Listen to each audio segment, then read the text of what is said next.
Hey there. I'm going to show off Omni's MCP server in action. Before we do that, I just want to show off briefly the data that we're actually querying. You'll see here that we're working in this networking topic for networking related data, similar to what a telco company might be looking at. Now, we have a bunch of different fields here, but the important thing to note is that we really haven't done much curation of this at all yet. We've created one new field, MTTTR, and we've created two aggregations on top of that, as well as a distinct count of tickets. So we really haven't done that much to really alter this. We've just created a few aggregations on top. We also, in the topic here, have given some AI-specific context. Now, this isn't too developed. It's a very early state, but just to show some of what's possible and kind of give us an initial starting point that could be further refined later on if we'd like. We're asking it to take on a different persona here of an expert data analyst focused about the types of data that it might be seeing, in this case, instant data at a daily level, some basic instructions around how it should respond or if it should or should not pivot, and then some typical questions it might be asked. Now, this certainly leaves a lot on the table that can be done in Omni as well, including things like providing context at an overall model level or at a field level, where I can go and incorporate things such as the context for a specific field, synonyms about it to funnel many different terminology pieces across a business to one database column to drive more consistency, or the ability to query underlying values to actually show the model what is in the column itself, letting it have more conversational kind of magic interactions with folks, where I can ask, for example, how many jeans have been sold this year, and it'll know which category column to go filter on there. We also can go and save sample queries to have gold standard queries that become very reusable for the business and a good starting point for the model to learn from. Now let's take a look at the MCP server. Now, I've asked Omni a question here, and from this question, which is asked to show the daily total MTTR values and explain how the various drivers and subdrivers impact the value of that measure. I want to know which ones have the greatest impact, which subdrivers have the greatest impact, and how the days play into this as well. We also just want an overall summarization of this at the end. This is something likely similar you might ask one of your analysts. Go take a look at this. Why did this number drop? Or what has really changed here? And get a better understanding about how the business is operating.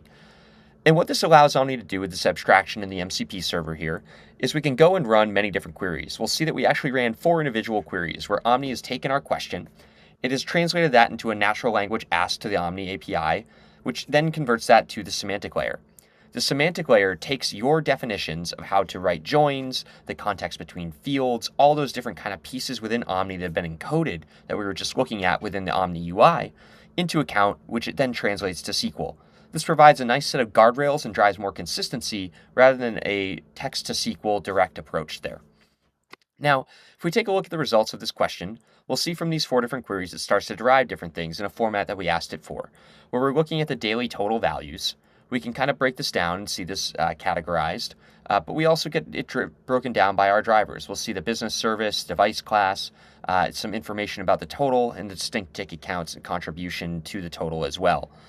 Now, we also have a breakdown by subdrivers. We'll see here that device property 2 is one of our top ones, especially in the category of feature 2 and issue 2. This is, again, just dummy data here, but we'll see kind of the percent contribution to the total. It looks like device property 2 has quite a bit of input here. So if I scroll down, I can see some interpretation, some summarization across different days and what might be kind of the largest, as well as an overall kind of summary on the data.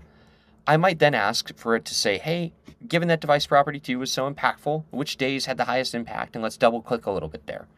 This will let us take a look for device property 2 across the different days. We can see which ones might be most impactful, the day over day changes as well. And we can get a nice summary on top of this. Now, what this really allows for then is we can take this one step further and we can ask it a question to go and summarize, modify the initial summary to focus in on device property 2 here. And we'll see that in the classic fashion that LLMs are so good at, it will go and summarize and reorient itself on this data using this initial piece. We can see the kind of key trends that it might pull out, the drivers behind these different pieces, contribution to growth, and interpretation of this.